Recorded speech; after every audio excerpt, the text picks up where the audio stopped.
আল্লাহ তাআলা যেন তাদেরকে ভালো রাখেন। সেখানে আমরা জুলাইয়ের পরে মনে করেছিলাম পুরো প্রশাসন চেঞ্জ হবে, আসলে আমরা তার উল্টোটা দেখছি। আপনারা ইতিমধ্যে দেখে গেছেন যে সাংবাদিকদের উপরে চরম নির্যাতন নিপীড়ন চলছে। গতকালকের একটি ঘটনা তার উদাহরণ, হিন্দুদের উপরে যখন হামলা হয়, যে সশস্ত্র বাহিনী হামলা করে, তখন প্রশাসন মাত্র কয়েক গজ ছিল, বাঁচানোর জন্য তারা কখনো এগিয়ে আসেনি। এর পিছনের কারণ কি? অবশ্যই সাংবাদিকদেরকে খুঁজে বের করতে হবে এবং প্রশাসনকে আমরা কঠোরভাবে হুঁশিয়ারি করতে চাই যে কুষ্টিয়াতে যখন পুলিশ সুপার বাসার থেকে বের হয়, সেই পুলিশ সুপারকে প্রোটোকল দিয়ে তার অফিস পর্যন্ত রোড ভাঙা করে দিয়ে হয়। আর সাধারণ জনগণ যখন যায় তখন হাজার দাম থাকলেও সেই দাম ফেরানো হয় না। আমরা দুর্ঘটনায় আহত নিহতদের তহবিল প্রতি নিহতদের জন্য 5 লক্ষ টাকা দলচুটকে যেদিনকে জেলা প্রশাসন দেন, আমরা সভাপক্ষে এই নামটা নথিমান পরিবহন এই সংক্রান্ত বিষয়ে কথা বলেছিলাম যে শিক্ষা প্রতিষ্ঠান চলাকালীন সময়ে শহরে কোনো বড় ধরনের যানবাহন প্রবেশ করবে না এবং তার সময় নির্ধারণ করে দিতে হবে শিক্ষা প্রতিষ্ঠান চলাকালীন অবস্থায়, যাতে কোনো প্রতিষ্ঠানের সামনে দিয়ে কোনো বড় ধরনের যানবাহন না যেতে পারে, সেই সময় তারা নির্ধারণ করে দেয়নি। এটা অত্যন্ত দুঃখজনক এবং নিষ্ঠাতায় আমরা বলতে চাই যে শহরে প্রবেশ করতে হলে অবশ্যই একটি টাইম নির্ধারণ করে দিতে হবে, আমাদের বাচ্চাদের নিরাপত্তা দিতে হবে এই প্রশাসনকে। সেই সাথে কালকের যে জঘন্যতম হামলা হয়েছে এই পুলিশ সুপারকে কঠিন ভাবে জবাব দিতে হবে। আমাদের প্রেস ক্লাবের সভাপতি এখানে উপস্থিত আছেন, আমার শ্রদ্ধেয় ভাই সাগর, আমি তার কাছ থেকে আশা করবো আর কতজন সাংবাদিক মার খেলে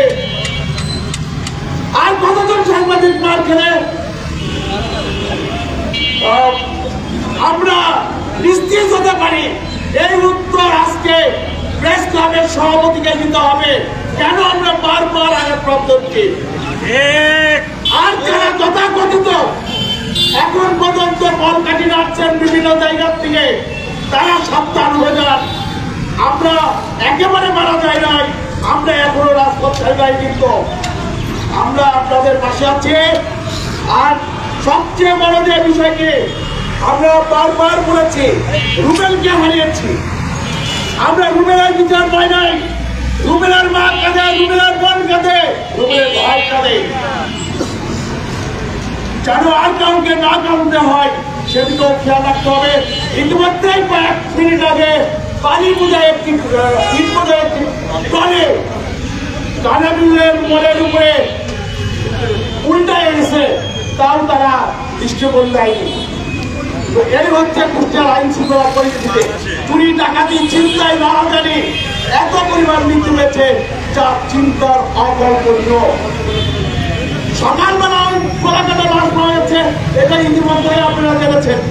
তো আর আমরা গোলাঘাটে লাশ দেখতে চাই না, আমরা রক্তাক্ত জনগণ কুষ্টিয়া দেখতে চাই না, আমরা একটি শান্ত কুষ্টিয়া দেখতে চাই। সবাইকে ধন্যবাদ জানিয়ে আমরা সংক্ষিপ্ত বক্তব্য শেষ করছি। আল্লাহ হাফেজ। ধন্যবাদ।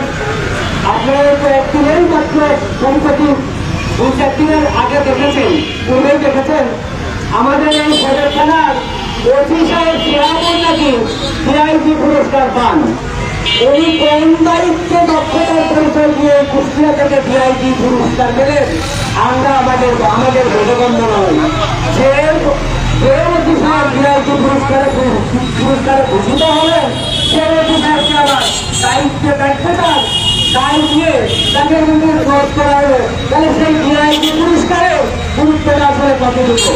সেই সাথে আমরা একটু বলতে চাই, কুষ্টিয়াবাসী দেখেছেন বাঘের বাচ্চা এসপিকে এসপি তানভীরকে দেখেছেন, আপনারা সেই সাথে এও জানেন ওই বাঘের বাচ্চা এসপি তানভীর কিন্তু কুষ্টিয়ার জেলখানায় বসতেছে। উনি চাকরিচ্যুত হয়েছেন। আমি চাই আজকে এখানে আমাদের কুষ্টিয়া প্রেস ক্লাবের সভাপতি সাহেব আছেন, উনি আলটিমেটাম ঘোষণা করবেন। আমরা কুষ্টিয়ার পুলিশ প্রশাসনের শীর্ষ ব্যক্তিদের, দায়িত্বশীল শীর্ষ ব্যক্তিদের অপসারণ চাই না, বদলি চাই না, প্রত্যাহার চাই না। উনি দায়িত্ব অবহেলার দায় নিয়ে কুষ্টিয়া থেকে চাকরিচ্যুত হয়ে যেতে বাধ্য হন। ওনার চাকরিচ্যুতির দাবি নিয়ে আমরা রাজপথ অবরুদ্ধ করে সবকিছু অচল করে দেওয়ার ঘোষণা দিতে হবে। আমাদের নেতৃবৃন্দ জানাচ্ছেন, বন্ধুরা আমার, সেই ঘোষণা দেওয়ার আহ্বান রেখে এবার আপনাদের সামনে বক্তব্য রাখবেন কুষ্টিয়ার সাংবাদিক আমাদের গণমাধ্যমের শ্রেষ্ঠ সহযোদ্ধা মিজানুর রহমান লাকি ভাই। মিজানুর রহমান লাকি ভাই আমাদের সভা রাখবেন।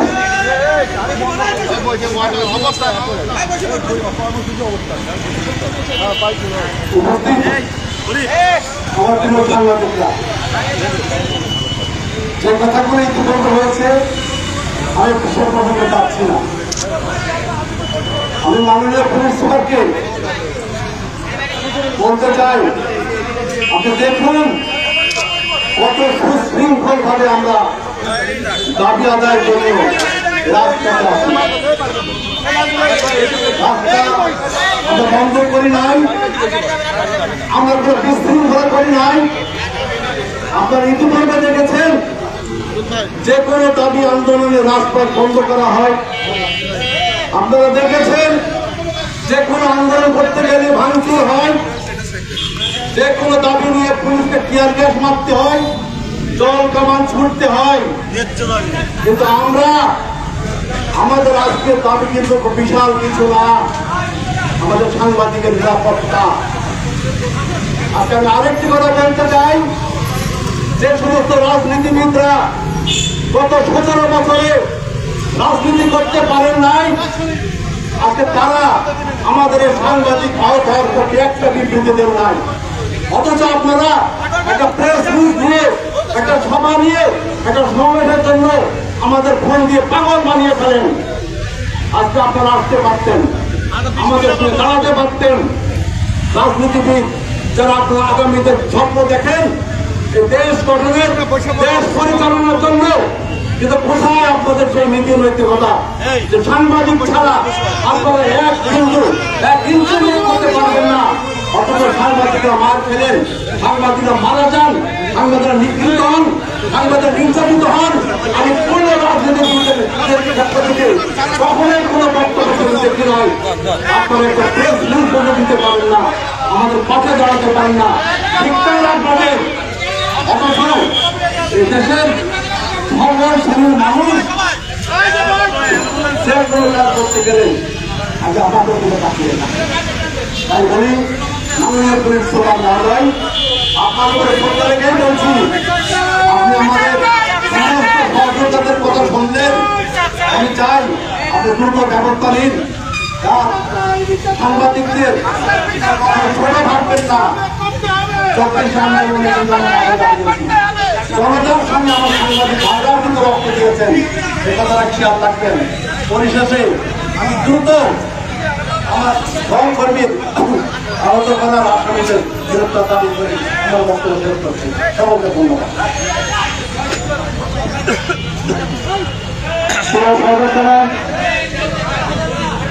আপনারা শুনেছেন এবং ইতিমধ্যে আমাদের এই কুষ্টিয়ার সাংবাদিক ভাইরা নানা প্রেমের, নানান বর্ণনার মধ্য দিয়ে, নানা ব্যাখ্যার মধ্য দিয়ে পুলিশ এই সমস্ত অবৈধ যানবাহন, ট্রলি, অটো, ট্রাক, এই অবৈধ যানবাহন থেকে কিভাবে তারা কত টাকা, মাসে কত টাকা কালেকশন করেন, এই কালেকশন বন্ধ না হওয়া পর্যন্ত এই কুষ্টিয়া জেলার মানুষ মরবে, প্রাণ যাবে, রক্ত ঝরবে, পুলিশের কোনো দায় আসে না। কারণ এখানে যেহেতু পুলিশের বাণিজ্য, চাঁদা বাণিজ্য আছে, সেই কারণে এই পুলিশের চাঁদা বাণিজ্যের কারণে আজকে এই অবৈধ ট্রাক, ট্রলি তারা জেলা জুড়ে দাপিয়ে বেড়াচ্ছে এবং জনগণের যানবাহনের নিরাপত্তাকে ঝুঁকির মধ্যে ফেলে দিচ্ছে প্রতিনিয়ত। আমরা এভাবে চলতে দিতে চাই না। আমাদের উপরে যেভাবে হামলা হয়েছে সেই বিষয়টি পুলিশের দায়িত্বের মধ্যে গুরুত্বহীন হয়ে দাঁড়িয়েছে। আমরা সেই কারণে এই প্রতিবাদ সমাবেশ থেকে পুলিশকে বলতে চাই, আমাদেরকে আপনাদের সাথে অসহযোগী ভূমিকায় যেতে ফেলে দেবেন না, তার পরিণাম কিন্তু ভয়াবহ হবে। আপনি তাদের পুলিশ কর্মকর্তায় ভুল না কেন, কুষ্টিয়ার সাংবাদিকেরা যদি আপনাদের সাথে অসহযোগী ভূমিকায় চাকরি করে, আপনারা এখানে পুলিশ গিয়ে করতে পারবেন না, চাকরি করতে পারবেন না, আইন শৃঙ্খলা রক্ষা করতে পারবেন না। সেই কারণে স্বার্থে পুলিশের ভূমিকা নিয়ে, পুলিশের আইন নিয়ে ভূমিকা পালন করবেন, সেই দাবি রেখে আজকে এই সমাবেশে রাখেন কুষ্টিয়ার প্রেসক্লাবের সংগ্রামী সভাপতি বাংলাদেশ প্রতিনিধি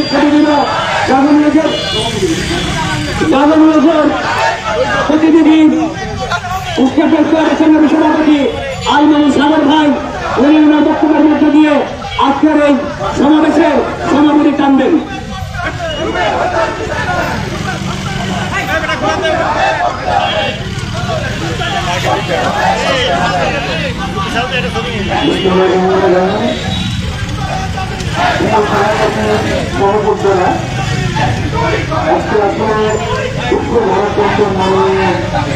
আমরা পুলিশ সুপারের কার্যালয়ের সামনে মানববন্ধন কর্মসূচি একত্র করতে গেলে বাধ্য হয়ে এই পুলিশ আইনের সামনে কর্মসূচি পালন করতে বাধ্য হয়েছে। আপনারা জানেন, গতকালকে কুষ্টিয়া শহরে পুলিশের উপস্থিতিতে কিভাবে আমাদের একজন সহকর্মীকে নির্মম নৃশংসভাবে প্রকাশ্য দুরাবদের নির্যাতন করা হয়েছে। আজকে আমরা বলতে চাই যে সংখ্যায় আপনারা কালকে যে 8-10 পুলিশ সদস্য ভাইরা ছিলেন, তারা যদি একটু রুখে দাঁড়াতেন, একটু প্রোটেস্ট করতেন, তাহলে কিন্তু আমাদের ওই সহকর্মী ইমরান এতটা নির্মম নৃশংস নির্যাতনের শিকার হতো না। আজকে আমরা শুনেছি দায়িত্ব এবং কর্তব্য অবহেলার কারণে কুষ্টিয়ার মডেল থানার ওসিকে প্রত্যাহার করা হয়েছে। আমরা মনে করি এটুকুই যথেষ্ট নয়। কালকে যারা ঘটনাস্থলে উপস্থিত ছিলেন, যে সকল পুলিশ সদস্য ভাইরা, তাদের দায়িত্ব এবং কর্তব্য অবহেলা আছে কিনা সেটি খতিয়ে দেখে আমি দাবি জানাবো অবিলম্বে সেইটা পুলিশ সদস্যকে দ্রুত ব্যবস্থা গ্রহণ করতে হবে। ভাইরা আমার, আজকে অত্যন্ত দুঃখ এবং পরিতাপের বিষয়, বাংলাদেশে বিগত ফ্যাসিস্ট সরকারের আমলে 7 জন সাংবাদিক হত্যাকাণ্ডের শিকার হয়েছেন। নির্যাতন, হয়রানি, মামলা মোকদ্দমা, এসব সংখ্যা যদি বলা যায় তাহলে কয়েক শত হবে। আজকে আমরা কিছুটা আশান্বিত হয়েছিলাম যে অন্তত অন্তর্বর্তীকালীন সরকারের সময় আমরা অন্তত একটু পেশাগত নিরাপত্তা স্বাচ্ছন্দ্যের সাথে আমরা আমাদের দায়িত্ব পালন করতে পারবো। কিন্তু আজকে দুঃখের সাথে বলতে হচ্ছে, আমরা কিন্তু স্বাচ্ছন্দ্যের সাথে আমাদের কর্মকাণ্ড, আমাদের পেশাগত দায়িত্ব আমরা পালন করতে পারছি না। আজকে আপনারা জানেন, সাগররুনি হত্যাকাণ্ডের তদন্ত প্রতিবেদন 113 বার পিছিয়ে গেছে। দুঃখজনক ব্যাপার যেটি, সেটি হচ্ছে বিগত সরকারের আমলে এই মামলার তদন্ত কার্যক্রমেই হাত দেওয়া হয়নি। শুধুমাত্র কাগজে কলমে প্রতি মাসে মাসে তদন্তের তারিখ পিছিয়েছে, কিন্তু এক চুলো আগায়নি। কেন আগায়নি? কারণ এই হত্যাকাণ্ডের নেপথ্যে ছিল সামিট গ্রুপ। সামিট গ্রুপ সরকারের অত্যন্ত কাছের এবং অতি প্রভাবশালী হওয়ার কারণে কিন্তু আজ পর্যন্ত সাগররুনি হত্যাকাণ্ডের মামলার কোন তদন্ত আমরা দেখে যেতে পারলাম না। আপনারা, আমি বলব যে আমরা আশা করেছিলাম, অনেক আশা নিয়ে ভোট দেখেছিলাম যে অন্তত জুলাই আগস্ট যে ছাত্র জনতার যে বিপ্লবের মধ্য দিয়ে স্বৈরাচারী শেখ হাসিনা সরকারের পতন হয়েছে, আমরা মনে করেছিলাম সাবেক সরকারের যোগাযোগ মন্ত্রী, আপনারা জানেন তার নাম কি ছিল, ওবায়দুল কাদের মিস্টার ওটা একটি ডায়লগ দিয়েছিলেন, মাসুদ তুই ভালো হলি না। আমরা বলতে চাই 5ই আগস্টের পরেও, জুলাই আগস্ট বিপ্লবের পরেও পুলিশের চরিত্র বদলানো না। ভাইরা আমার, আমরা আজকের এই মানববন্ধন কর্মসূচি থেকে বলতে চাই, পুলিশ যারা খারাপ আছে তারা ভালো হয়ে যাও, যদি ভালো না হয় আমরা কিন্তু তোমাদের ফটিয়ে বিদায় করতে হবে। পৃথিবীতে আমাদের কলমের চাইতে তোমাদের বুলেট বেশি শক্তিশালী নয়, এই কথাটি আমি মনে করে দিতে চাই। আজকে আমরা পুলিশ সুপারের কার্যালয়ের বাইরে আজকে যেটা করছি সেটা টেলার পিকচার কিন্তু এখনো বাকি আছে। আমি আজকের মানববন্ধন কর্মসূচি থেকে, অবস্থান কর্মসূচি থেকে মাননীয় পুলিশ সুপার মহোদয়কে 48 ঘন্টার সময় দেবে দিচ্ছি। এই 48 ঘন্টার সময়ের মধ্যে যদি চিহ্নিত যেসব আসামির নামে মামলা দেওয়া হয়েছে, যেসব আসামির ছবি, নির্যাতনের ছবি, আমার সাংবাদিক সহকর্মীর নির্যাতনের ছবি ভাইরাল হয়েছে, সেসব আসামিদের যদি গ্রেফতার করতে 48 ঘন্টার মধ্যে আপনি ব্যর্থ হন, তাহলে কিন্তু আজকের এই মানববন্ধন কর্মসূচিটা 48 ঘন্টার পরে আপনার কার্যালয়ের সামনে গিয়ে করবে, আপনার অফিসের সামনে গিয়ে করবে। আমাদেরকে কঠোর হতে বাধ্য করবেন না। আমাদের পিঠ দেয়ালে থেকে গেছে। আবার বলবো, ওই ভোট প্রয়োগের কাছ থেকে, ওই মুসলমান পরিবারের কাছ থেকে, ওই মাদক ব্যবসায়ীদের কাছ থেকে টাকা খাওয়া, পয়সা খাওয়া বন্ধ করুন ভাই। আজকে কুষ্টিয়ার 23 লক্ষ মানুষ চরম নিরাপত্তাহীনতায় হচ্ছে। ঘুম থেকে উঠলেই আমাদের শুনতে হয় সড়ক পথে লাশের মিছিল, নয়তো কুষ্টিয়ার দৌলতপুর থেকে বক্সা পর্যন্ত কোনো না কোনো লাশ পড়ে রয়েছে, হয়তো কোনো ডাকাতি, কোনো সন্ত্রাসী কর্মকাণ্ডের ঘটনা। এভাবে চলতে দেওয়া যায় না। 5ই আগস্টের পর যেভাবে কুষ্টিয়ার আইন শৃঙ্খলা পরিস্থিতির অবনতি হয়েছে, এই অস্থিতিশীল কুষ্টিয়া আমরা দেখতে চাই না। আমরা কুষ্টিয়ার শান্তির জনপদ, আমরা কুষ্টিয়ার শান্তি দেখতে চাই। আমরা এই শহরে, এই কুষ্টিয়ায় শান্তি নিয়ে বসবাস করতে চাই। আজকে রাতের ঘুম মানুষের হারাম হয়ে গেছে। আজকে যে দৌলতপুর মনে হয় আলাদা একটি অঙ্গরাজ্য আমাদের কাছে। তারা অবিলম্বে পুলিশ প্রশাসনের প্রতি আমি দাবি জানাতে চাই, এগুলো বন্ধ করতে হবে। কুষ্টিয়ার শান্তি শৃঙ্খলা বজায় রাখার দায়িত্ব আপনারা যদি সেটি না পারেন, তাহলে আমাদের ফটিয়ে বিদায় করার আগে আপনাদেরকে অনুরোধ করবো, ভাই কুষ্টিয়া থেকে বদলি নিয়ে অন্য চলে যাবে, নাহলে কিন্তু এই সাংবাদিকদের খেপাবেন না। আজকে যদি সাংবাদিকরা খেপে, আপনাদের বন্ধুদের মূল্য কিন্তু টিকতে পারবে না। ভাইরা আমার, আজকে যারা কষ্ট করে এই মানববন্ধন কর্মসূচিতে আজকে শরীক হয়েছেন, অবস্থান কর্মসূচিতে শরীক হয়েছেন, আমাদের ভুলে গেলে চলবে না। আমাদের দাবি কিন্তু কেউ পূরণ করে দেবে না। আমাদের দাবি আমাদেরকে পূরণ করতে হবে। আমরা রাজপথে আছি, রাজপথে ছিলাম, রাজপথে থাকবো। সবাইকে আবার আন্তরিক ধন্যবাদ এবং অভিনন্দন জানিয়ে আজকের এই মানববন্ধন এবং অবস্থান কর্মসূচি শেষ করছি। সেই সাথে আজকে আমাদের এই মানববন্ধন কর্মসূচির কারণে আজকে যে জনভোগান্তি কিছুটা হয়েছে, তার জন্য আমরা আন্তরিক দুঃখ প্রকাশ করে আপনাদের কাছে ক্ষমা চেয়ে নিচ্ছি। বাংলাদেশ দীর্ঘজীবী হোক, যাই হোক বাংলাদেশের গণমাধ্যম তৈরি করবে।